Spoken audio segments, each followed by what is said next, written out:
ದೇವರು ಪ್ರತಿಯೊಂದು ಲೋಕದಲ್ಲಿ ಉಂಟು ಮಾಡಿದ್ದು ಉದ್ದೇಶ ಪೂರ್ವಕವಾಗಿ. ಸೊ ಅದೇ ರೀತಿ ದೇವರು ಪ್ರಾಣಿಯನ್ನು ಉಂಟು ಮಾಡುವ ಉದ್ದೇಶವೇನು, ಪ್ರಾಣಿಯನ್ನು ಉಂಟು ಮಾಡುವ ಉದ್ದೇಶವೇನು, ಮತ್ತೆ ದೇವರು ಆ ಪ್ರಾಣಿಯನ್ನು ಯಾವ ರೀತಿ ಉಪಯೋಗಿಸಲ್ಪಟ್ಟಿದೆ ಸತ್ಯವೇದದಲ್ಲಿ ಅಂತ ನಾವು ನೋಡ್ಬೇಕು. ಯಾಕೆ ದೇವರು ಪ್ರಾಣಿಗಳನ್ನು ಉಪಯೋಗಿಸ್ತಿದ್ದಾರೆ? So how God is using and why God is using. There is a purpose. Whatever the God created in this world, ಎಲ್ಲದಕ್ಕೂ ಒಂದು ಉದ್ದೇಶವಿದೆ. ಸೊ ಯಾವಾಗ ಪ್ರಾಣಿ ಪಕ್ಷಿಗಳನ್ನು ದೇವರು ಉಂಟು ಮಾಡಿದ್ದಾನೆ, ಅಲ್ಲೂ ಒಂದು ಉದ್ದೇಶವಿರುತ್ತದೆ. ಇಲ್ಲಿ ನೋಡ್ಬೇಕಂದ್ರೆ ಯಾವ ಉದ್ದೇಶ ಇದೆ ಅಂದ್ರೆ, ದೇವರು God is a sovereign God. ದೇವರು ಎಲ್ಲದಕ್ಕೂ ಕಂಟ್ರೋಲ್ ಮಾಡುವಂತ ದೇವರು. He control everything in the world. So ಪ್ರಾಣಿಯ ಮೂಲಕವಾಗಿ ದೇವರು ಮಾತಾಡ್ಬೇಕಂದ್ರೆ ದೇವರು ಸರ್ವಾಧಿಕಾರಿಯಾಗಿದ್ದಾರೆ ಅಂದು ತೋರಿಸುವ ಉದ್ದೇಶದಿಂದ ದೇವರು ಪ್ರಾಣಿಯಿಂದ ಮಾತಾಡ್ತಿದ್ದೇನೆ. First we see that God is a control of everything. ದೇವರು ಪ್ರಾಣಿ ಮೂಲಕ ಕೂಡ ಮಾತಾಡುವಂತ ಶಕ್ತನು ಸರ್ವಶಕ್ತನಾಗಿದ್ದಾನೆ ಎಂದು ತಿಳಿದುಕೊಳ್ಳುವುದಕ್ಕಾಗಿ ದೇವರು ಪ್ರಾಣಿ ಪಕ್ಷಿಗಳನ್ನು ಉಪಯೋಗಿಸುತ್ತಿದ್ದಾನೆ.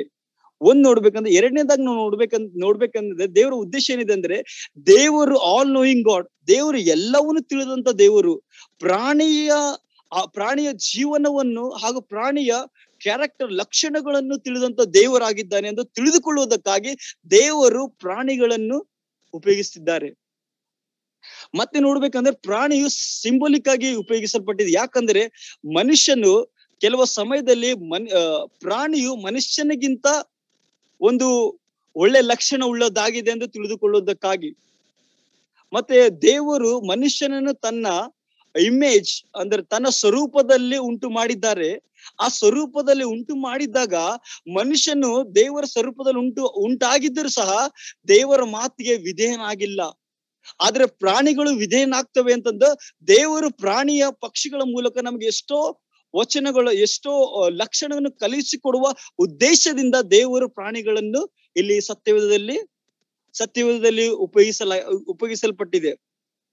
ಮತ್ತೆ ನಾವು ಫಾರ್ ಎಕ್ಸಾಂಪಲ್ ಈ ಇಂಟರ್ನೆಟ್ ಇದೆ. ಈ ಇಂಟರ್ನೆಟ್ ನೋಡ್ಬೇಕಂದ್ರೆ ಇಂಟರ್ನೆಟ್ ಅಲ್ಲಿ ನಾವು ಏನ್ ನೋಡ್ತೀವಿ ಅಂದ್ರೆ, ಅದರಲ್ಲಿ ಒಳ್ಳೇದು ಇರುತ್ತದೆ ಹಾಗೂ ಕೆಟ್ಟದ್ದು ನಾವು ನೋಡುವಂತದ್ದು ಇರುತ್ತದೆ. ಕೆಟ್ಟದ್ದು ತಿಳಿದುಕೊಳ್ಳುವಂತದ್ದು ಇರುತ್ತದೆ, ಒಳ್ಳೇದು ತಿಳಿದುಕೊಳ್ಳುವಂತ ಇರುತ್ತದೆ. ಆದ್ರೆ ಅದು ನಮ್ಮೇಲೆ ಇರುತ್ತದೆ, ಯಾವುದನ್ನು ನಾವು ತೆಗೆದುಕೊಳ್ಳಬೇಕು.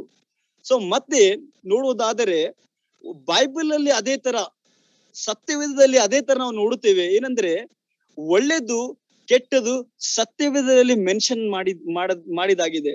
ಸೊ ಒಳ್ಳೇದು ಯಾವುದು, ಕೆಟ್ಟದ್ದು ಯಾವುದು? ಅದೇ ಫಾರ್ ಎಕ್ಸಾಂಪಲ್ ನಾವು ದಾವೀದನ ವಿಷಯದಲ್ಲಿ ನೋಡ್ಬೇಕಂದ್ರೆ, ದಾವೀದ ಮಹಾರಾಜನ ವಿಷಯದಲ್ಲಿ ನಾವು ನೋಡ್ಬೇಕಂದ್ರೆ, ದಾವೀದನೊಬ್ಬ ಕುರಿಕಾಯ ವ್ಯಕ್ತಿಯನ್ನು ದೇವರು ಅವನ ಗುಣ ನಡತೆಗಳನ್ನು ನೋಡಿ ದೇವರಿಗೆ ಆತನು ಇಷ್ಟವಾಗಿದ್ದರಿಂದ ದೇವರು ಆತನನ್ನು ಮಹಾರಾಜನಾಗಿ ಮಾಡಿದ್ದ. ಅದೇ ರೀತಿ ಯಾವಾಗ ದಾವೀದನು ಮನೆಯ ಮಾಳಿಗೆಯ ಮೇಲೆ ಹೋಗಿ ಬೆತ್ಷೆಬೆಯನ್ನು ಮೋಹಿಸಿದಾಗ ದೇವರು ಎಷ್ಟು ಭಯಂಕರ ದೇವರನ್ನು ತಿಳಿದುಕೊಳ್ಳುವುದಕ್ಕಾಗಿ ದಾವೀದನನ್ನು ಆತ ಸ್ವಂತ ಜನರು, ಸ್ವಂತ ಕುಟುಂಬದವರು ಆತನ್ನು ಅಸಹ್ಯವಾಗಿ ನೋಡುತ್ತಿದ್ದರು. ಸೊ ಅಂದ್ರೆ ಬೈಬಲ್ ಅಲ್ಲಿ ನೋಡ್ಬೇಕಂದ್ರೆ ಯಾವ ವಿಷಯವು ನಾವು ಸ್ವೀಕಾರ ಮಾಡ್ಕೊಳ್ಬೇಕು, ಯಾವ ವಿಷಯ ನಾವು ಬಿಡಬೇಕು ಎಂದು ಬರೆಯಲ್ಪಟ್ಟಿದೆ. ಅದೇ ರೀತಿಯಾಗಿ ನಾವು ಪ್ರತಿಯೊಂದು ಇವಾಗ ನಾವು ಚಿರತೆ ಬಗ್ಗೆ, ಲೆಪರ್ಡ್ ಬಗ್ಗೆ ಹೇಳುತ್ತಿರುವಾಗ ಆ ಚಿರತೆಯಲ್ಲಿರುವ ಒಳ್ಳೆ ಲಕ್ಷಣಗಳು, ಆ ಚಿರತೆಯಲ್ಲಿರುವ ಕೆಟ್ಟ ಲಕ್ಷಣಗಳು, ಅಂದ್ರೆ ಪ್ರತಿಯೊಂದರಲ್ಲಿ ಒಂದು ಒಳ್ಳೇದು ಒಂದು ಕೆಟ್ಟದ್ದು ತುಂಬಿರುತ್ತದೆ. ಅದೇ ರೀತಿಯಾಗಿ ನಾವು ತಿಳಿದುಕೊಳ್ಳುತ್ತೇವೆ. ಸೊ ಇಲ್ಲಿ ನಾನು ಜಾಸ್ತಿ ಹೇಳಕ್ ಹೋಗುದು because of less of time.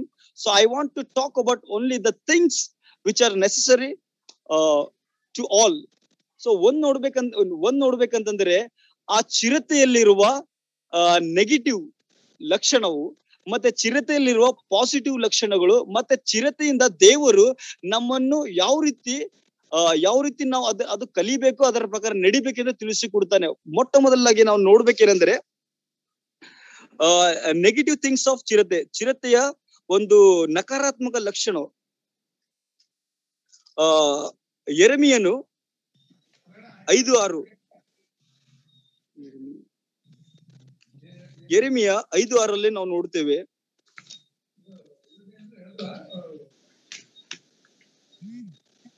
ಇಲ್ಲಿ ನೋಡ್ಬೇಕಂದ್ರೆ ದೇವ್ರು ಹೇಳ್ತಾ ಇದ್ದಾರೆ, ಆದ ಕಾರಣ ಅಡವಿಯ ಸಿಂಹವು ಅವರನ್ನು ಕೊಲ್ಲುವುದು, ಕಾಡಿನ ತೋಳವು ಕೊಳ್ಳೆ ಮಾಡುವುದು, ಚಿರತೆಯು ಅವರ ಪಟ್ಟಣಗಳಿಗೆ ಹೊಂಚು ಹಾಕಿ ಅಲ್ಲಿಂದ ಹೊರಡುವ ಪ್ರತಿಯೊಬ್ಬನನ್ನು ಸೀಳುವುದು. ದೇವರು ಚಿರತೆಯನ್ನು ಇಲ್ಲಿ ಉಪಯೋಗಿಸಿದ್ದಾರೆ. ಯಾಕೆ ದೇವರು ಚಿರತೆಯನ್ನು ಉಪಯೋಗಿಸ್ತಿದ್ದಾರೆ? ಒಂದೊಂದ್ಸಲ ನೋಡಿ, ಚಿರತೆಯು ಅವರ ಪಟ್ಟಣಗಳಿಗೆ ಹೊಂಚು ಹಾಕಿ ಅಲ್ಲಿಂದ ಹೊರಡುವ ಪ್ರತಿಯೊಬ್ಬನನ್ನು ಸೀಳುವುದು. ನಾವು ಯಾವಾಗ ಹಳೆ ಒಡಂಬಡಿಕೆಯಲ್ಲಿ ನೋಡ್ತೀವಿ. ಸೊ ಹಳೆ ಒಡಂಬಡಿಕೆಯಲ್ಲಿ ನಾವು ನೋಡ್ತೀವಿ. ಅದಕ್ಕಿಂತ ಮುಂಚೆ ನಾನು ಒಂದು ಮಾತು ಹೇಳಕ್ ಇಷ್ಟಪಡ್ತೀನಿ. ಈ ಚಿರತೆಯ ಬಗ್ಗೆ ಹಳೆ ಒಡಂಬಡಿಕೆಯಲ್ಲಿ ನಾವು ಯೆರೆಮೀಯನ ಪುಸ್ತಕದಲ್ಲಿ ಹಳೆ ಒಡಂಬಡಿಕೆ ಹಾಗೂ ದಾನಿಯೇಲನ ಪುಸ್ತಕದಲ್ಲಿ ಹಾಗೂ ಯೆಶಾಯನ ಪುಸ್ತಕದಲ್ಲಿ ಹೋಶೇಯದಲ್ಲಿ ಎಲ್ಲದರಲ್ಲಿ ನಾವು ನೋಡುತ್ತೇವೆ. ಅದೇ ರೀತಿಯಾಗಿ ನಾವು ರೆವಲ್ಯೂಷನ್ ಅಲ್ಲೂ ಸಹ ನೋಡುತ್ತೇವೆ. ಬಟ್ ಆದರೆ ನಾವು ಅವೆಲ್ಲವನ್ನು ನಾವು ನೋಡುವುದಕ್ಕಾಗಿ ಅಷ್ಟೊಂದು ನಮ್ಮ ಹತ್ರ ಸಮಯ ಇಲ್ಲದ ಕಾರಣ ಸೊ ಮೇನ್ ಇಂಪಾರ್ಟೆಂಟ್ ವರ್ಡ್ಸ್ ನಾನು ಹೇಳಕ್ ಇಷ್ಟಪಡ್ತಿದ್ದೀನಿ. ಇಲ್ಲಿ ನೋಡ್ಬೇಕಂದ್ರೆ ಯೆರೆಮೀಯನು ಯಾವ ರೀತಿ ಬರಿತಾ ಇದ್ದಾನೆಂದ್ರೆ, ಯಹೂದ್ಯರ ಲಕ್ಷಣಗಳು ಯಾವ ರೀತಿ ಇದೆ. ಸೊ ಎಸ್ಪೆಷಲಿ ಹಳೆ ಒಡಂಬಡಿಕೆಯಲ್ಲಿ major prophet and minor prophet ಅವರು ಬರೆಯುವ ಕಾರಣವೇನೆಂದ್ರೆ, you repent from your sin, you come back to the Lord. ಹಳೆ ಒಡಂಬಡಿಕೆ ಹೊಸ ಒಡಂಬಡಿಕೆಯಲ್ಲಿ ಒಂದೇ ನಮಗೆ ಮೆಸೇಜ್ ಏನಿದೆ, you come back to the Lord. ದೇವರ ಸಮೀಪಕ್ಕೆ ಬನ್ನಿರಿ. ಇದೇ ಮೆಸೇಜ್ ನಾವು ನೋಡ್ತೇವೆ ಎಲ್ಲಿ? ಹಳೆ ಒಡಂಬಡಿಕೆಯಲ್ಲಿ. ಸೊ ಹಳೆ ಒಡಂಬಡಿಕೆ ಇದೇ ತರ ನಾವು ಮೆಸೇಜ್ ನೋಡುವಂತರಾಗಿರ್ತೇವೆ. ಮತ್ತೆ ಇಲ್ಲಿ ನೋಡ್ಬೇಕಂದ್ರೆ ದೇವರು ಯಾವ ರೀತಿ ಉಪಯೋಗಿಸ್ತಿದ್ದಾನೆ ಅಂದ್ರೆ, ಚಿರತೆಯು ಅವರ ಪಟ್ಟಣಗಳಿಗೆ ಹೊಂಚು ಹಾಕಿ ಅಲ್ಲಿಂದ ಹೊರಡುವ ಪ್ರತಿಯೊಬ್ಬನನ್ನು ಸೀಳುವುದು. ಸೊ ಇಲ್ಲಿ ನಾವು ನೋಡ್ಬೇಕಂದ್ರೆ ಅವ್ರ ರಿಪೆಂಟೆನ್ಸ್ ಅಂದ್ರೆ ಅವ್ರು ಮಾಡಿದ್ದ ಪಾಪಗಳಿಗೋಸ್ಕರ ಅವರು ಪಶ್ಚಾತ್ತಾಪ ಪಡುತ್ತಿರಲಿಲ್ಲ. ಸೊ ದೇವರು ಅವರನ್ನು ಯಾವ ರೀತಿ ಮಾತಾಡ್ತಾ ಇದ್ದಾರೆ ಅಂದ್ರೆ, ಅವರ ಲಕ್ಷಣಗಳು ಯಾವ ರೀತಿ ಇದೆ ಅಂದ್ರೆ, ದೇವರಿಂದ ಅವರು ದೂರವಾಗಿ ಹೋಗ್ತಾ ಇದ್ದರು. ಅಂದ್ರೆ ದೇವರು ಹೇಳಿದ ಮಾತುಗಳಿಗೆ ಒಬೆ ಆಗ್ತಾ ಇದ್ದಿಲ್ಲ ಅವರು. ದೇವರ್ ದ ಡಿಸ್ಒಬಿಡಿಯನ್ಸ್ ಪೀಪಲ್. ಏನ್ ದೇವರು ಹೇಳಕ್ ಇಷ್ಟಪಡ್ತಾ ಇದ್ದಾರೆ ಅದನ್ನು ಕೇಳದೆ ಅವರು ಎಲ್ಲಾ ಮೂರ್ತಿಯ ಹಿಂದೆ ಹೋಗ್ತಾ ಇದ್ದರು, ಮೂರ್ತಿಯ ಪೂಜೆ ಹಿಂದೆ ಹೋಗ್ತಾ ಇದ್ರು, ದೇವರಿಗೆ ವಿರುದ್ಧವಾಗಿ ಎಲ್ಲಾ ಕೆಲಸಗಳು ಮಾಡ್ತಾ ಇದ್ದರು. ಸೊ ಅದಕ್ಕೆ ದೇವರು ಈ ವಾಕ್ಯದಲ್ಲಿ ಅವರಿಗೆ ಒಂದು ಪನಿಷ್ಮೆಂಟ್, ಒಂದು ಶಿಕ್ಷೆ ಕೊಡುವಂತ ಇದು ಮಾತಾಗಿದೆ. ಚಿರತೆಯು ಯಾವ ರೀತಿ ದೇವರು ಚಿರತೆಯನ್ನು ಉಪಯೋಗಿಸ್ತಿದ್ದಾರೆ ಅಂದ್ರೆ, ಯಾವ ರೀತಿ ಚಿರತೆಯು ಕ್ರೂರ ಪ್ರಾಣಿ ಇದೆ. ಆ ಕ್ರೂರ ಪ್ರಾಣಿ ಏನ್ ಮಾಡ್ತದೆ ಅಂದ್ರೆ, ಕ್ರೂರ ಪ್ರಾಣಿ ಏನ್ ಮಾಡುವಂತದ್ದಾಗಿದೆ ಅಂದ್ರೆ, ಅದು ಹರಿಯುವಂತದ್ದು, ಅದು ಸೀಳುವಂತದ್ದು. ಅಷ್ಟು ಭಯಂಕರವಾಗಿರೋ ಪ್ರಾಣಿಯಾಗಿದೆ ಎಂದು ಇಲ್ಲಿ ಸೂಚನೆ ಆಗ್ತಾ ಇದೆ. ಅಂದ್ರೆ ದೇವರು ಈ ಚಿರತೆಯನ್ನು ಯಾಕೆ ಉಪಯೋಗಿಸ್ತಿದ್ದಾರೆ ಅಂದ್ರೆ, ಅಲ್ಲಿರುವ ಜನರು ದೇವರಿಂದ ದೂರ ಹೋಗ್ತಾ ಇದ್ದಾರೆ. ದೇವರಿಂದ ದೂರ ಹೋಗ್ತಾ ಇದ್ದಾಗ ದೇವರ ಕೋಪವು ಅವರ ಮೇಲೆ ಬರುತ್ತಾ ಇದೆ. ದೇವರ ಭಯಂಕರ ಕೋಪ ಅವರ ಮೇಲೆ ಬರ್ತಾ ಇದೆ. ದೇವರ ಕೋಪ ಬಂದಾಗ ವ್ಯಕ್ತಿ ಯಾವ ರೀತಿ ಆಗ್ತಾನೆ, ಅದೇ ರೀತಿ ಹಾಗೆ ನೋಡುವಂತದ್ದಾಗಿರ್ತದೆ ಇಲ್ಲಿ. ಅಂದ್ರೆ ದೇವರು ಅವ್ರಿಗೆ ಹೇಳ್ತಾ ಇದ್ದಾನೆ, ಒಂದು ವೇಳೆ ನೀನು ನನ್ನ ಮಾತನ್ನು ಕೇಳದಿದ್ದರೆ ನಾನು ಚಿರತೆ ಹಾಗೆ ನಿಮ್ಮನ್ನು ಏನ್ ಮಾಡ್ತೇನೆ ಅಂದ್ರೆ ಸೀಳು ಬಿಡ್ತೇನೆ. ಅಂದ್ರೆ ಅದರ ಅರ್ಥ ಏನಂದ್ರೆ, ನಿಮ್ಮನ್ನು ನಾನು ಅನ್ಯರ ವಶಕ್ಕೆ ಒಪ್ಪಿಸಿ ಕೊಡ್ತೇನೆ. ನಾನ್ ನಿಮ್ಗೆ ಏನ್ ಮಾಡ್ತೇನೆ, ಅನ್ಯರಿಗೆ ಒಪ್ಪಿಸಿ ಕೊಡ್ತೇನೆ. ಅಂದ್ರೆ ದೇವ್ರ ವಾಕ್ಯ ಏನ್ ಹೇಳ್ತಾ ಇದೆ ಅಂದ್ರೆ, ಅನ್ಯರಿಗೆ ನಾನು ಏನ್ ಮಾಡ್ತೆ, ಒಪ್ಪಿಸ್ಕೊಡ್ತೇನೆ. ಅಂದ್ರೆ 70 ವರ್ಷ ನಾನ್ ನಿಮ್ಮನ್ನು ಎಲ್ಲಿ ಕಳಿಸ್ತೇನೆ ಅಂದ್ರೆ ಕ್ಯಾಪ್ಟಿವಿಟಿ ಕಳಿಸ್ತೇನೆ ಅಂತ ದೇವ್ರ ವಾಕ್ಯ ಹೇಳ್ತದೆ. ದೇವರ ಕೋಪ ಅಲ್ಲಿ ತೋರ್ ಬರ್ತದೆ.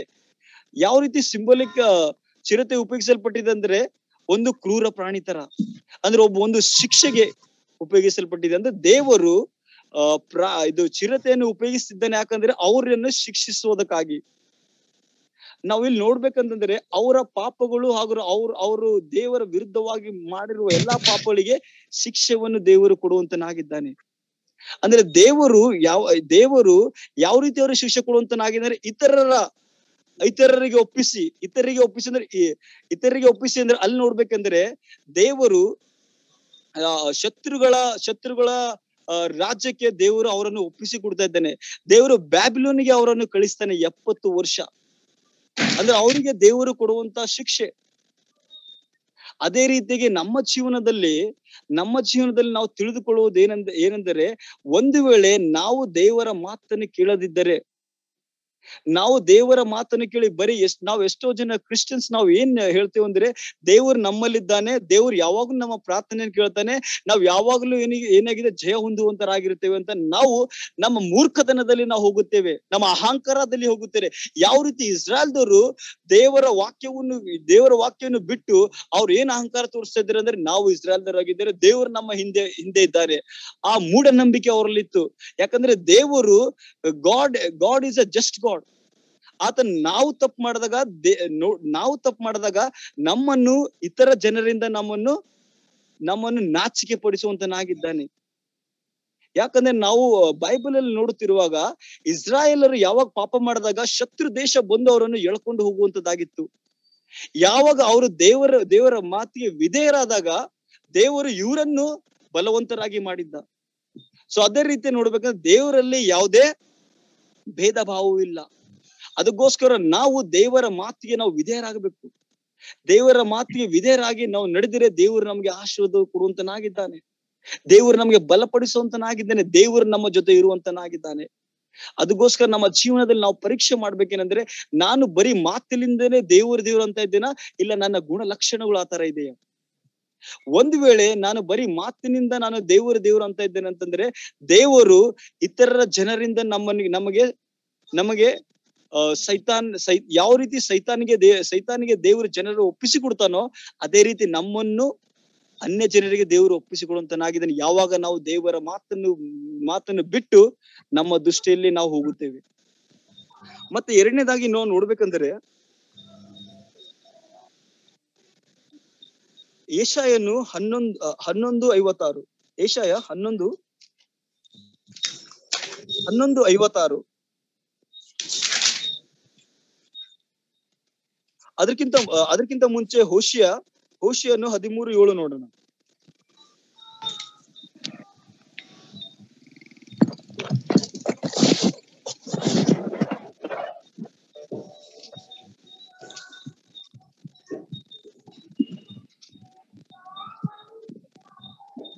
ಹೋಶಿಯನು 13:7 ನೋಡ್ತೇವೆ. ಆದ ಕಾರಣ ನಾನು ಅವರ ಪಾಲಿಗೆ ಸಿಂಹ ಚಿರತೆಯ ಹಾಗೆ ದಾರಿಯ ಮಗ್ಗಲಲ್ಲಿ ಹೊಂಚು ಹಾಕುವೆನು, ಮರಿಗಳನ್ನು ಕಳಕೊಂಡು ಕರಡಿಯಂತೆ ಅವರಿಗೆ ಎದುರು ಬಿದ್ದು ಅವರ ಎದೆಯನ್ನು ಬಗಿದು ಹಾಕುವೆನು. ಇದು ಯಾವ ತರ ದೇವ್ರು ಮಾತಾಡ್ತಾ ಇದ್ದಾನೆ, ಮತ್ತೆ ಸೇಮ್ ದೇವ್ರು ಮಾತಾಡ್ತಾ ಇದ್ದಾನೆ, ಅವರಿಗೆ ಶಿಕ್ಷೆನ ಕೊಡ್ತೇನೆ. ಸೊ ಇಲ್ಲಿ ನೋಡ್ಬೇಕಂದ್ರೆ ದೇವರ ಶಿಕ್ಷೆ ಅವರ ಮೇಲೆ ತೋರು ಬರ್ತಾ ಇದೆ. ಅಂದ್ರೆ ಇವು ಎರಡು ವಚನಗಳು ಏನ್ ಹೇಳ್ತಾ ಇದೆ ಅಂದ್ರೆ ನಾವು ಯಾವಾಗ ದೇವರ ಮಾತಿಗೆ ವಿಧೇಯರಾಗದಿದ್ದರೆ ದೇವರ ಕೋಪವು ನಮ್ಮ ಮೇಲೆ ಬರುವಂತದ್ದಾಗಿದೆ. ಅವರು ಬರೀ ಇಸ್ರಾಯೇಲರ್ ಅಂತ ಹೆಸರು ಇಟ್ಕೊಂಡು ಅವ್ರು ಏನ್ ಮಾಡಿದ್ರು, ಅವ್ರು ದೇವರ ವಿರುದ್ಧವಾಗಿ ನಡೀತಾ ಇದ್ರು. ಅದಕ್ಕೋಸ್ಕರ ದೇವರು ಅವರನ್ನು 70 ವರ್ಷ ಕ್ಯಾಪ್ಟಿವಿಟಿ ಕಳಿಸಿದ್ದ. ಇನ್ನು ನಾವು ನೋಡ್ಬೇಕಂದ್ರೆ ಇನ್ನೊಂದು ವಚನ ನಾವು ಅದೇ ಯೆಶಾಯ 11:5-6. ಯೆಶಾಯ 11:5-6. ಧರ್ಮವೇ ಅವನಿಗೆ ನಡುಕಟ್ಟು, ಪ್ರಾಮಾಣಿಕತೆ ಸೊಂಟಪಟ್ಟಿ. ತೋಳವು ಕುರಿಯ ಸಂಗಡ ವಾಸಿಸುವುದು, ಚಿರತೆಯು ಮೇಕೆ ಮರಿಯೊಂದಿಗೆ ಮಲಗುವುದು. ಸೊ ಇಲ್ಲಿ ನೋಡ್ಬೇಕಂದ್ರೆ ಯಾವ ರೀತಿ ದೇವ್ರು ಏನ್ ಹೇಳ್ತಾ ಇದ್ದಾರೆ ಅಂದ್ರೆ ಅದೇ ಚಿರತೆಗೆ ಉಪಯೋಗಿಸ್ತಿದ್ದಾರೆ ಅಂದ್ರೆ ಅಲ್ಲೂ ದೇವ್ರು ಏನ್ ಮಾಡಿದ್ರೆ ಚಿರತೆ ಉಪಯೋಗಿಸಿ ಅವರ ಮೇಲೆ ಯಾವ ರೀತಿ ಕ್ರೂರವಾಗಿದೆ ಚಿರತೆಯು ಅಂತ ದೇವ್ರು ಉಪಯೋಗಿಸ್ತಿದ್ದಾನೆ. ಇಲ್ಲಿ ದೇವ್ರು ಯಾವ ರೀತಿ ಚಿರತೆ ಉಪಯೋಗಿಸ್ತಿದ್ದಾರೆ ಅಂದ್ರೆ ಅದು ಒಂದು ರಕ್ಷಣೆಗೆ ಪಾತ್ರನಾಗಿದೆ. ಇಲ್ಲಿ ನೋಡ್ಬೇಕಂದ್ರೆ ಚಿರತೆಯು ಮೇಕೆ ಮರಿಯೊಂದಿಗೆ ಮಲಗುವುದು, ಇದು ಯಾವ ರೀತಿ ಇದೆ ಅಂದ್ರೆ ಇಂಪಾಸಿಬಲ್ ಇದೆ. ಇದು ನೋಡ್ಬೇಕಂದ್ರೆ ಇಂಪಾಸಿಬಲ್ ಇದೆ. ಸೊ ಅದೇ ರೀತಿ ದೇವ್ರ ಏನ್ ಹೇಳ್ತಂದ್ರೆ ಚಿರತೆಯು ಮೇಕೆಯ ಮರಿಯೊಂದಿಗೆ ಮಲಗುವುದು. ಅಂದ್ರೆ ದೇವರು ಮೊದಲು ಅವ್ರಿಗೆ ಏನ್ ಹೇಳ್ತಾ ಇದ್ದಾನೆ ಅಂದ್ರೆ ಅವರು ದೇವರ ವಿರುದ್ಧವಾಗಿ ಮಾಡಿದ ಪಾಪಗಳಿಗೋಸ್ಕರ ದೇವರು ಅವರನ್ನು ಸೆರೆಗೆ ಕಳಿಸ್ತಾ ಇದ್ದಾರೆ. ಸೊ ಮತ್ತೆ ನೋಡ್ಬೇಕಂದ್ರೆ ದೇವರು ಅವರನ್ನು ಸೆರೆಯಿಂದ ಹೊರಗಡೆ ತಂದು ಅವರಿಗೆ ರಕ್ಷಣೆ ಕೊಡ್ತಾ ಇದ್ದಾರೆ. ಸೊ ರಕ್ಷಣೆ ಕೊಟ್ಟಾಗ ದೇವರು ಈ ಮಾತು ಹೇಳ್ತಾ ಇದ್ದಾರೆ, 70 ವರ್ಷ ಅವರು ದೇವರ ವಿರುದ್ಧವಾಗಿ ಕೆಲಸ ಮಾಡಿದ್ದಕ್ಕಾಗಿ ದೇವರು ಅವರನ್ನು ನಾಶನಕ್ಕಾಗಿ ಒಪ್ಪಿಸಿದನು. ಸೊ ಇಲ್ಲಿ ನೋಡ್ಬೇಕಂದ್ರೆ ಯಾವಾಗ ಅವರು ದೇವರ ಮಾತಿಗೆ ದೇವರ ಮಾತಿಗೆ ಮತ್ತೆ ದೇವರ ಮಾತನ್ನು ಕೇಳಿ ಹಿಂದಕ್ಕೆ ಬಂದಾಗ ದೇವರು ಏನ್ ಹೇಳ್ತಾ ಇದ್ದಾನೆ, ಅವರಿಗೆ ರಕ್ಷಣೆಯನ್ನು ಕೊಡುವಂತನಾಗಿದ್ದಾನೆ. ನಾವು ತಿಳ್ಕೊಬೇಕಂದ್ರೆ ದೇವರು ಯಾವಾಗ ನಾವು ಆತನ ವಿರುದ್ಧವಾಗಿ ನಾವು ಕೆಲಸ ಮಾಡಿದಾಗ ಚಿರತೆ ಹಾಗೆ ಯಾವ ರೀತಿ ಚಿರತೆ ಕ್ರೂರವಾಗಿರ್ತದೋ ಅದೇ ರೀತಿ ದೇವರು ಒಂದು ನಮ್ಮ ಮೇಲೆ ಶಾಪವು ಬರುವಂತದ್ದಾಗಿರುತ್ತದೆ. ಬಟ್ ಯಾವಾಗ ನಾವು ನಮ್ಮ ಜೀವನದಲ್ಲಿ ನಾವು ದೇವರೇ ನಾನು ಪಾಪಿಯು ಅಂತ ನಾವು ಅರಿಕೆ ಮಾಡಿಕೊಂಡಾಗ ಮತ್ತೆ ದೇವರು ನಮ್ಮ ಜೀವನದಲ್ಲಿ ರಕ್ಷಣೆ ಕೊಡುವಂತನಾಗಿದ್ದಾನೆ. ಅದಕ್ಕೆ ಸಿಂಬೋಲಿಕ್ ಆಗಿ ನಾವು ಇಲ್ಲಿ ಚಿರತೆಯು ಉಪಯೋಗಿಸಲ್ಪಟ್ಟಿದೆ. ಸೊ ಇವಾಗ ಚಿರತೆಯಿಂದ ದೇವರು ನಮ್ಮಿಂದ ಏನ್ ಅಪೇಕ್ಷೆ ಪಡ್ತಾ ಇದ್ದಾರೆ, ಒಂದು ವಚನ ನೋಡ್ಬೇಕಂದ್ರೆ ದಾನಿಯೇಲನು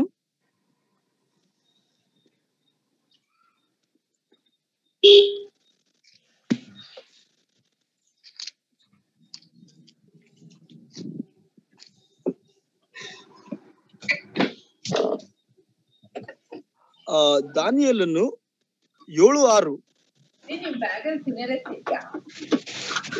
ದಾನಿಯೇಲನು 7:6 ಅನಂತರ ನಾನು ನೋಡುತ್ತಿರುವಲ್ಲಿ ಇಗೋ ಚಿರತೆಯ ಹಾಗಿರುವ ಮತ್ತೊಂದು ಮೃಗವು ಕಾಣಿಸಿತ್ತು. ಅದರ ಪಕ್ಕಗಳಲ್ಲಿ ಪಕ್ಷಿಯ ರೆಕ್ಕೆಯಂತಿರುವ 4 ರೆಕ್ಕೆಗಳಿದ್ದವು. ಆ ಮೃಗಕ್ಕೆ 4 ತಲೆಗಳಿದ್ದವು. ಅದಕ್ಕೆ ದೊರೆತನವು ಕೋಡಣವಾಯಿತು. ಇಲ್ಲಿ ನೋಡ್ಬೇಕಂದ್ರೆ ದೇವರು ಚಿರತೆಯನ್ನು ಯಾಕೆ ಉಪಯೋಗಿಸಿದ? ಅಲ್ಲಿ ಅಲೆಕ್ಸಾಂಡರ್ ದ ಗ್ರೇಟ್ ಇದು ಯಾರಿಗೆ ಸೂಚನೆ ಮಾಡ್ತಾ ಇದ್ರೆ ಅಲೆಕ್ಸಾಂಡರ್ ದ ಗ್ರೇಟ್ ಯಾವ ರೀತಿ ಆತನು ದೊರೆತನ ಮಾಡಿದನು, ಅದೇ ರೀತಿಯಾಗಿ ಚಿರತೆ ಯಾವ ರೀತಿ ವೇಗವಾಗಿ ಸ್ವಿಫ್ಟ್ ಆಗಿ ತನ್ನ ಗುರಿಯನ್ನು ಮುಟ್ಟುತ್ತದೋ ಅದೇ ರೀತಿ ಅಲೆಕ್ಸಾಂಡರ್ ದ ಗ್ರೇಟ್ ಆತನು ಏನ್ ಮಾಡಿದ ಎಲ್ಲ ದೇಶವನ್ನು ಸ್ವಾಧೀನ ಮಾಡಿಕೊಂಡಿದ್ದಾನೆ. ಸೊ ಅದೇ ನೋಡ್ಬೇಕಂದ್ರೆ 19ನೇ ಏಜ್ನಿಂದ ಅವನು 33 ಏಜ್ ವರೆಗೂ ಏನ್ ಮಾಡಿದ್ದಾನೆ, ಅವನು ಯುದ್ಧವನ್ನು ಆಡಿ ಇದು ದೇಶವನ್ನೇ ಗೆದ್ದುಕೊಳ್ಳುವ ಸಾಮರ್ಥ್ಯ ಅವನಲ್ಲಿತ್ತು. ಅಂತ ಸಾಮರ್ಥ್ಯ ನಾವು ಅಲೆಕ್ಸಾಂಡರ್ ದ ಗ್ರೇಟ್ ಹತ್ತಿರ ನಾವು ನೋಡ್ತೇವೆ. ಸೊ ಅದಕ್ಕೆ ದೇವರು ಇಲ್ಲಿ ಆ ಗ್ರೀಷಿಯನ್ ಕಿಂಗ್ಡಮ್ಗೆ ಇದು ಉಪಯೋಗಿಸಲ್ಪಟ್ಟಿದೆ. ಗ್ರೀಷಿಯನ್ ಕಿಂಗ್ಡಮ್ ಯಾವ ರೀತಿ ಅಂದ್ರೆ ಇಟ್ ಇಸ್ ಸ್ವಿಫ್ಟ್ ಅಂದ್ರೆ ತುಂಬಾ ಚುರುಕಾಗಿದ್ದು, ತುಂಬಾ ವೇಗವಾಗಿ ಆತನು ಇಡೀ ಲೋಕವನ್ನು ಗೆದ್ದಿದ ವ್ಯಕ್ತಿ. ಇನ್ನತನ ನಾವು ಹಿಸ್ಟ್ರಿದಾಗ ಯಾವ್ದು ಹಿಸ್ಟ್ರಿದಾಗ ನಾವು ನೋಡುದಿಲ್ಲ. 33 ಏಜ್ ಅಲ್ಲಿ ಆತನು ಲೋಕವನ್ನೇ ಗದರಿಸಿದ ವ್ಯಕ್ತಿ, ಆ ಲೋಕವನ್ನೇ ಆಳಿದ ವ್ಯಕ್ತಿ. ಅಂತ ವ್ಯಕ್ತಿಯ ಬಗ್ಗೆ ನಮ್ಮ ಧರ್ಮಶಾಸ್ತ್ರದಲ್ಲಿ ಕೊಡಲ್ಪಟ್ಟಿದೆ. ಯಾವಾಗ ಒಬ್ಬ ವ್ಯಕ್ತಿ ದೇಶಕ್ಕಾಗಿ ಹೋರಾಡ್ತಾನೋ, ಯಾವಾಗ ಒಬ್ಬ ವ್ಯಕ್ತಿ ದೇವರಿಗೋಸ್ಕರ ಹೋರಾಡ್ತಾನೋ ಆ ವ್ಯಕ್ತಿಯ ಹೆಸರು ಲೋಕದಲ್ಲಿ ಬರೆಯಲ್ಪಡುತ್ತದೆ. ಅದೇ ರೀತಿ ನಾವು ಲಾಸರ್ನ ಜೀವನದಲ್ಲಿ ನೋಡ್ತೇವೆ. ಲಾಸರ್ನ ಹೆಸರು ದೇವರ ವಾಕ್ಯದಲ್ಲಿ ಬರೆಯಲ್ಪಟ್ಟಿದೆ, ಆದ್ರೆ ಆ ಐಶ್ವರ್ಯನ ಹೆಸರು ದೇವರ ವಾಕ್ಯದಲ್ಲಿ ಬರೆಯಲ್ಪಟ್ಟಿಲ್ಲ. ಅಂದ್ರೆ ಒಬ್ಬ ವ್ಯಕ್ತಿ ದೇವರ ಮಾರ್ಗದಲ್ಲಿ ನಡೆದಾಗ ಆ ವ್ಯಕ್ತಿಯ ಹೆಸರು ದೇವರ ವಾಕ್ಯದಲ್ಲಿ ಬರೆಯಲ್ಪಡ್ತದೆ. ನಾವು ಇಲ್ಲಿ ನೋಡ್ಬೇಕಂದ್ರೆ ಯಾವ ರೀತಿ ವೇಗವಾಗಿ ಓಡ್ತಿರೋ ಆ ಚಿರತೆಯ ಸಿಂಬೋಲಿಕ್ ಆಗಿ ಇಲ್ಲಿ ಉಪಯೋಗಿಸಲ್ಪಟ್ಟಿದೆ ಅಂದ್ರೆ ಯಾಕಂತಂದ್ರೆ ಅದು ವೇಗವಾಗಿ ಓಡುವ ಪ್ರಾಣಿ. ಅದು ಬೇರೆ ವೇಗವಾಗಿ ಓಡುವ ಪ್ರಾಣಿ ಅಲ್ಲ. ಅದು ಯಾವಾಗ ಬೇಟೆ ಆಡೋದಕ್ಕಿಂತ ಮುಂಚೆ ಹಿ ವೇಟ್ ಫಾರ್ ದ ಪೇಷನ್ಸ್ಲಿ, ಅದು ತಾಳ್ಮೆಯಿಂದ ಕೂತಿರುತ್ತದೆ. ಯಾವಾಗ ಅದು ಬೇಟೆಗಾಗಿ ನೋಡಿರುವ ಯಾವ್ದೋ ಪಕ್ಷಿ ಪ್ರಾಣಿ ಬಂದ್ರೆ ಅದು ವೇಗವಾಗಿ ಓದಿ ಅದನ್ನು ಹಿಡಿದು ಅದನ್ನು ಹರಿಯುವಂತದ್ದಾಗಿದೆ. ಸೊ ಅದೇ ರೀತಿಯಾಗಿ ಅಲೆಕ್ಸಾಂಡರ್ ದ ಗ್ರೇಟ್ ಅವನಲ್ಲಿರುವ ಆ ಲಕ್ಷಣಗಳು ಏನಾಗಿದ್ವು ಅಂತಂದ್ರೆ ಈ ಲೋಕದಲ್ಲಿರುವ ಎಲ್ಲವನ್ನು ನಾನು ಏನ್ ಮಾಡ್ಬೇಕು, ಸ್ವಾಧೀನ ಮಾಡ್ಕೋಬೇಕು. ಎಲ್ಲಾ ರಾಜ್ಯಗಳನ್ನು ನಾನು ಸ್ವಾಧೀನ ಮಾಡ್ಕೋಬೇಕು. ಈ ಪ್ರಪಂಚವನ್ನೇ ಆಳಿದ ವ್ಯಕ್ತಿ ಈ ಅಲೆಕ್ಸಾಂಡರ್ ದ ಗ್ರೇಟ್. ಸೊ ಇಲ್ಲಿ ನೋಡ್ಬೇಕಂದ್ರೆ ನಮ್ಮ ಜೀವನದಲ್ಲಿ ಪೌಲ್ ದ ಅಪೋಸ್ತಲ್, ಯಾವಾಗ ಅಪೋಸ್ತಲ್ ಪೌಲ್ ನಾವು ನೋಡ್ತೇವೆ, ದೇವರ ಮೊದಲು ಯಾವ ರೀತಿ ಯಹೂದ್ಯರಿಗೆ 12 ಯಾವಾಗ ನಾವು ನೋಡ್ತೇವೆ 12 ಅಪೋಸ್ತಲರಿಗೆ ದೇವರು ಯಾವ ರೀತಿ ವಾಗ್ದಾನ ಕೊಟ್ಟಿದ್ದಾರೆ, go there for and preach the gospel. ನೀವ್ ಹೋಗಿ ದೇಶದ ಕಡೆ ಹೋಗಿ ಸುವಾರ್ತೆಯನ್ನು ಸಾರಿ. ಫಸ್ಟ್ ನೀವ್ ಯಾರಿಗೆ ಸಾರಬೇಕಂದ್ರೆ ಯಹೂದ್ಯರಿಗೆ ಸಾರಬೇಕು, ಆಮೇಲೆ ನೀವು ಸಾಮರ್ಥ್ಯರಿಗೆ ಸಾರಿ, ಆಮೇಲೆ ಲೋಕದ ಕಡೆ ಹೋಗಿ ಎಲ್ಲರಿಗೂ ನೀವು ಸುವಾರ್ತೆ ಸಾರಿ. ಯಾವ ರೀತಿ ಅಲೆಕ್ಸಾಂಡರ್ ದ ಗ್ರೇಟ್ ಹತ್ರ ಏನಿತ್ತು, ಇಡೀ ಪ್ರಪಂಚವನ್ನೇ ನಾನು ಗೆಲ್ಲಬೇಕು. ಅದೇ ರೀತಿಯಾಗಿ ಒಂದು ಚಿರತೆಯು ಯಾವ ರೀತಿ ವೇಗವಾಗಿ ಓಡುವಂತ ಪ್ರಾಣಿ ಇರ್ತದೆ, ಅದೇ ರೀತಿ ನಾವು ನಮ್ಮ ಜೀವನದಲ್ಲಿ ಸುವಾರ್ತೆಗೋಸ್ಕರ ನಾವು ಯಾವಾಗಲೂ ಸಿದ್ಧರಾಗಿ ಓಡುವಂತರಾಗಿರ್ಬೇಕು. ಅದೇ ರೀತಿ ನಾವು ವೇಗವಾಗಿ ಓಡುವಂತರಾಗಿರಬೇಕು. ಅದಕ್ಕೆ ದೇವರ ವಾಕ್ಯದಲ್ಲಿ ನಾವು ನೋಡ್ತೇವೆ ಅಂತಂದ್ರೆ ಅಪೋಸ್ತಲ ಪೌಲು ಯಾವ ರೀತಿ ಆತನು ಹೋಗಿ ಒಂದು ಸ್ಥಳದಲ್ಲಿ ಸುವಾರ್ತೆ ಸಾರಿ ಆ ಜನರಿಗೆ ಎಲ್ಲಾ ರೀತಿಯಾಗಿ ಸುವಾರ್ತೆ ಆ ಜನರ ಜೊತೆ 1 ವರ್ಷ 2 ವರ್ಷ 3 ವರ್ಷ ಅವನು ಕಳೆದು ಅವ್ರಿಗೆ ಎಲ್ಲಾ ಸುವಾರ್ತೆಯನ್ನು ಸಾರಿ ಅವರಿಗೆ ಶಿಷ್ಯರನ್ನಾಗಿ ಮಾಡಿ ಆ ಸ್ಥಳದಿಂದ ದೂರ ಹೋಗ್ತಾ ಇದ್ದ. ಸೊ ಇವಾಗ ನಾವು ನೋಡ್ತೇವೆ ಅಂತಂದ್ರೆ ನಮ್ಮ ಜೀವನ ಯಾವ ರೀತಿ ಇದೆ, ನಮ್ಮ ಜೀವನ ಯಾವ ರೀತಿ ಇದೆ ಅಂತಂದ್ರೆ, ನಾವು 1 ಗಂಟೆಗೋಸ್ಕರ ನಾವು ವಾಕ್ಯಕ್ಕೆ ಹೋಗ್ತೀವಿ, ಮತ್ತೆ ನಾವು ಮನೆಗೆ ಬರುವಂತದ್ದಾಗಿರ್ತೀವಿ. ನಾವು ಯಾವಾಗ ಸೇವೆ ಮಾಡಬೇಕೆನ್ನುವ ಉದ್ದೇಶಕ್ಕಿಂತ ಹೆಚ್ಚಾಗಿ ನಾವು ಯಾವಾಗ ಮನೆ ಸೇರ್ಕೋಬೇಕೆನ್ನುವ ಉದ್ದೇಶ ನಮ್ಮಲ್ಲಿ ಇರುತ್ತದೆ. ನಮ್ಮ ಸಹೋದರ ಸಹೋದರಿಯರೇ, ಎಲ್ಲರೂ ಕೇಳಿಕೊಳ್ಳುವುದು ಏನೆಂದರೆ, ದೇವರು ನಮ್ಮನ್ನು ಯಾವ ಉದ್ದೇಶಕ್ಕಾಗಿ ಉಂಟು ಮಾಡಿದ. ಒಂದು ಪ್ರಾಣಿಲಿಂದ ನಮಗೆ ಏನ್ ದೇವರು ಕಲಿಸಿಕೊಡ್ತಾನೆ ಅಂದ್ರೆ, you have to be swift for the gospel. ನೀನು ಸುವಾರ್ತೆಗಾಗಿ ಯಾವ ರೀತಿ ಇರ್ಬೇಕಂದ್ರೆ, ಒಂದು ಅಟ್ಯಾಕಿಂಗ್ ಒಂದು ಪ್ರಾಣಿ ಚಿರತೆ ಯಾವ ರೀತಿ ಒಬ್ಬ ವ್ಯಕ್ತಿಗೆ ಒಂದು ಪ್ರಾಣಿಗೆ ತಿನ್ನೋದಕ್ಕಾಗಿ ಯಾವ ರೀತಿ ಅದು ಯಾವಾಗ್ಲೂ ಅಟ್ಯಾಕ್ ಆಗಿರ್ತದೆ, ಶಿಫ್ಟ್ ಆಗಿರ್ತದೆ, ಅದೇ ರೀತಿ ನಾವು ಸುವಾರ್ತೆಗೋಸ್ಕರ ಯಾವಾಗ್ಲೂ ಸಿದ್ಧರಾಗಿರ್ಬೇಕಂತೆ ದೇವ್ರ ವಾಕ್ಯ ಹೇಳ್ತದೆ. ಅಪೋಸ್ತಲ್ ಪೌಲನ್ನು ಎಲ್ಲಾ ಸ್ಥಳದಲ್ಲಿ ಹೋಗಿ ಸುವಾರ್ತೆಯನ್ನು ಸಾರಿ ಆ ಸ್ಥಳದಲ್ಲಿ ಕುಂತಿ ಅವ್ರ ಮೊದಲು ಏನ್ ಆಲೋಚನೆ, ಅವನ ವಾಕ್ಯ ಏನ್ ಹೇಳ್ತಾನೆ ಅಂದ್ರೆ, ನಾನು ಯಹೂದ್ಯರಂತಾದೇನು, ಯಹೂದ್ಯರನ್ನು ಗೆಲ್ಲುವುದಕ್ಕಾಗಿ ನಾನು ಯಹೂದ್ಯರಂತಾದೇನು, ಅದೇ ರೀತಿ ನಾನು ಯಾರನ್ನು ಗೆಲ್ಲುವುದಕ್ಕಾಗಿ ಅವರಂತೆಯೇ ಆದೇನು. ಯಾಕೆ ಇವೆಲ್ಲ ನಾನು ಕಷ್ಟಪಡ್ತಾ ಇದ್ದೀನಿ? ನಾನು ಸುವಾರ್ತೆಗೋಸ್ಕರ ಮಾಡುತ್ತೇನೆ, ಎಲ್ಲವೂ ನಾನು ಸುವಾರ್ತೆಗೋಸ್ಕರ ನಾನು ಕಷ್ಟಪಡ್ತೀನಿ ಅಂತ ದೇವ್ರ ವಾಕ್ಯ ಹೇಳ್ತದೆ. ಯಾಕಂದ್ರೆ ಅಪೊಸ್ತಲ ಪೌಲಲ್ಲಿ ಏನಿತ್ತು ಅಂದ್ರೆ, ದೇವರು ಕೊಟ್ಟಿದ್ದ ಒಂದು ಪರ್ಪಸ್, ಒಂದು ಗೋಲು, ನಾನು ಏನ್ ಮಾಡ್ಬೇಕು, ಎಲ್ಲಾ ಜನರಿಗೆ ಸುವಾರ್ತೆಯನ್ನು ಸಾರಬೇಕು, ಡಿಸೈಪಲ್ ಆಗಿ ಮಾಡ್ಬೇಕು, ನಾನು ಶಿಷ್ಯರಾಗಿ ಮಾಡ್ಬೇಕೆನ್ನುವ ಆತನ ಉದ್ದೇಶವು ನಾವು ನೋಡುತ್ತೇವೆ. ಯಾವ ರೀತಿ ಪ್ರಪಂಚವನ್ನೇ ಬೇಕೆಂದು ಅಲೆಕ್ಸಾಂಡರ್ ದ ಗ್ರೇಟ್ ಯೋಚನೆ ಮಾಡ್ತಾನೆ, ಅದೇ ರೀತಿ ಅಪೊಸ್ತಲ ಪೌಲನು ಇಡೀ ಲೋಕಕ್ಕೆ ಸುವಾರ್ತೆ ಮುಟ್ಟಬೇಕೆನ್ನುವ ಆ ದೃಢತೆಯಿಂದ, ಆ ಕಮಿಟ್ಮೆಂಟ್ ಇಂದ ಎಲ್ಲಾ ದೇಶಗಳಿಗೆ ಅವನು ಹೋಗ್ತಾ ಇದ್ದ ಸುವಾರ್ತೆಗೋಸ್ಕರ. ದೇವರ ಉದ್ದೇಶವೇನಿದೆ ಅಂತಂದ್ರೆ, ಪ್ರತಿಯೊಬ್ಬನು ಸುವಾರ್ತೆ. It doesn't matter whether you are called or not. It doesn't matter whether you are called or not. But it matters is whether you are saved or not. If you are really saved, you go and preach the gospel. ಎಷ್ಟೋ ಜನ ನಾವು ಅಲ್ಲಿ ಹರಟೆ ಮಾತುಗಳಲ್ಲಿ ಆ ಜನರ ಮಧ್ಯದಲ್ಲಿ ಈ ಜನರ ಮಧ್ಯದಲ್ಲಿ ಅವ್ರ ವಿಷಯ ಇವ್ರ ವಿಷಯವನ್ನು ತಿಳಿದುಕೊಳ್ಳುವಂತರಾಗಿರ್ತೇವೆ. ಆದ್ರೆ ನಾನು ದೇವರ ವಾಕ್ಯವನ್ನು ತಿಳಿದುಕೊಂಡು ನಾನು ಯಾಕೆ ಸಾರ್ತಾ ಇಲ್ಲ ಅಂತ ನಾವು 1-2 ಸಲ ಆಲೋಚನೆ ಮಾಡಿದೇವಾ? Are we really thinking about that? ನಾನು ಕೂತಾಗ ನಿಂತಾಗ ನಾನು ಅಲ್ಲಿ ಇಲ್ಲಿ ನಿಂತಿರ್ತೇನೆ, ಆದ್ರೆ ನಾನು ಹರಟೆ ಮಾತುಗಳಲ್ಲಿ ಇತರರ ವಿಚಾರದಲ್ಲಿ ನಾನು ಸಮಯ ಕಳೀತೇನೆ, ಆದ್ರೆ ನಾನು ದೇವರ ಸುವಾರ್ತೆಗೋಸ್ಕರ ನನ್ನ ಸಮಯನ ಕಳೀತಿದ್ದೇನಾ? ಅದು ಆಲೋಚನೆ ಮಾಡುವಂತದ್ದಾಗಿದೆ. ಈ ಚಿರತೆಯಿಂದ ದೇವ್ರು ಏನ್ ಕಲಿಸಿಕೊಡ್ತಾನೆ? You have the great purpose. ಯಾವ ರೀತಿ ಚಿರತೆಯು ಪೇಷನ್ಸ್ ಆಗಿ ಕಾಯ್ತಾ ಇರ್ತದೆ ಅದ್ರ ಗುರಿಗೋಸ್ಕರ. ನಾವು ಎಷ್ಟು ಜನ ನಾವು ಸುವಾರ್ತೆಗೋಸ್ಕರ ನಾವು ಪ್ರಾರ್ಥನೆ ಮಾಡಿ ನಾವು ಕಾಯ್ತಾ ಇದ್ದೇವೆ? ನಾವು ಪ್ರಾರ್ಥನೆ ಮಾಡಿ ನಾವು ಸುವಾರ್ತೆಗೋಸ್ಕರ ಎಷ್ಟು ಜನ ನಾವು ಕಾಯ್ತಾ ಇದ್ದೇವೆ? ಇವತ್ತು ಈ ಪ್ರಶ್ನೆ ಎಲ್ಲರಿಗೂ. ಒಂದು ಚಿರತೆ, ಒಂದು ಪ್ರಾಣಿ ನಮ್ಗೆ ಕಲಿಸಿಕೊಡ್ತದೆ. ಏನೋ ದೇವ್ರ ವಾಕ್ಯ ಏನ್ ಹೇಳ್ತದೆ? ಯೋಬನ್ ಏನ್ ಹೇಳ್ತಾನೆ? The go and ask the birds and animals, they teach you. ಆ ಪ್ರಾಣಿ ಪಕ್ಷಿಗಳು ನಿಮಗೆ ನಿನಗೆ ಒಂದು ವೇಳೆ ಅದ್ರ ಬಗ್ಗೆದ ಜ್ಞಾನ ಇಲ್ಲದಿದ್ದರೆ ನೀನು ಹೋಗಿ ಆ ಪಕ್ಷಿಗಳು ನಿನಗೆ ಟೀಚ್ ಮಾಡ್ತವೆ, ಪ್ರಾಣಿಗಳು ನಿಮಗೆ ಕಲಿಸಿಕೊಡ್ತವೆ. ಇವತ್ತು ಪ್ರಾಣಿಗಳು ನಮಗೆ ಕಲಿಸಿಕೊಡ್ತಾ ಇದೆ. ಏನಂತಂದ್ರೆ, ನಮ್ಮ ಜೀವನದಲ್ಲಿ ಒಂದು ಗುರಿ ಇರಬೇಕು. ಆ ಗುರಿ ಏನೆಂದ್ರೆ, go there for and preach the gospel. ದೇವರು ನಮಗೆ ಕೊಡುವಂತ ಒಂದು ಗೋಲ್ ಏನಾಗಿದೆ ಅಂದ್ರೆ, ನಾವು ಸುವಾರ್ತೆಯನ್ನು ಸಾರಬೇಕು. ಸಾರಿ ಅವರಿಗೆ ದೀಕ್ಷಾಸ್ಥಾನ ಕೊಡಿಸಿ ಅವರಿಗೆ ಡಿಸೈಪಲ್ ಆಗಿ ಮಾಡಬೇಕು. ಇದೇ ದೇವರು ನಮಗೆ ಕೊಟ್ಟಂತ ವಾಗ್ದಾನವಾಗಿದೆ. ಸೊ ನಾವು ಒಂದೇ ಸ್ಥಳದಾಗಿದ್ದಿ ನಾವು ಸುವಾರ್ತೆ ಸಾರ್ತೀವಿ, ನಾವು ಒಳ್ಳೆ ಇರ್ತೀವಿ, ಅದೇ ದೇವರ ಚಿತ್ತ. ಅದಲ್ಲ. ಇವತ್ತು ನಾನು ತಿಳ್ಕೊಳ್ತಿದ್ದೇನೆ, ನನಗೆ ದೇವ್ರು ಇಲ್ಲಿ ಕರೆದಿದ್ದಾನೆ, ನಾನು ಸುವಾರ್ತೆ ಸಾರಬೇಕು, ನಾನು ಇಲ್ಲೇ ಇರಬೇಕು. That is not the purpose of God. The purpose of God is wherever he leads, go and praise the gospel.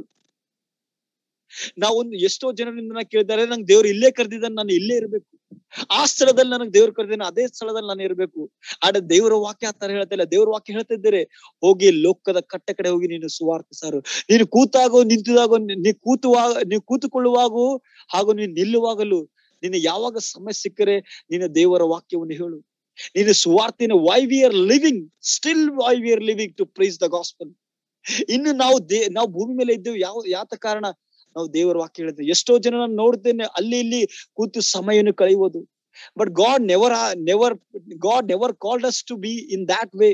But God called us and God has chosen us to praise the gospel wherever we sit and wherever we stand. ಅದಕ್ಕೋಸ್ಕರ ಎಷ್ಟೋ ರೀತಿಯಾಗಿ ನಾವು ನೋಡ್ತೀವಿ ಅಂದ್ರೆ, ನಮ್ಮ ಜೀವನದಲ್ಲಿ ನಾವು ಏನ್ ತಿಳ್ಕೊತೇವೆ ಅಂದ್ರೆ, we are the good people.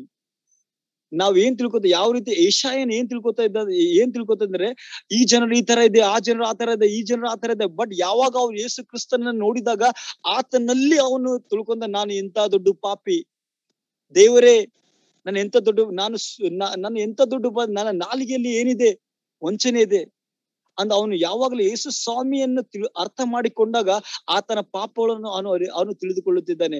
ನಾವು ಏನ್ ತಿಳ್ಕೊತಿದ್ದೇವೆ ಅಂದ್ರೆ, ನಾನು ಒಳ್ಳೆಯವನು, ನಾನ್ ಮಾಡುವ ಎಲ್ಲಾ ಕೆಲಸ ಒಳ್ಳೇದಾಗಿದೆ, ಅರೆ ನನ್ನ ಸಭೆ ನಾನು ಒಳ್ಳೆ ರೀತಿಯಲ್ಲಿ ನೋಡ್ಕೊತಿದ್ದೇನೆ, ಅಷ್ಟೇ ನನ್ನ ಕೆಲಸ. It is not your purpose, it is not your goal.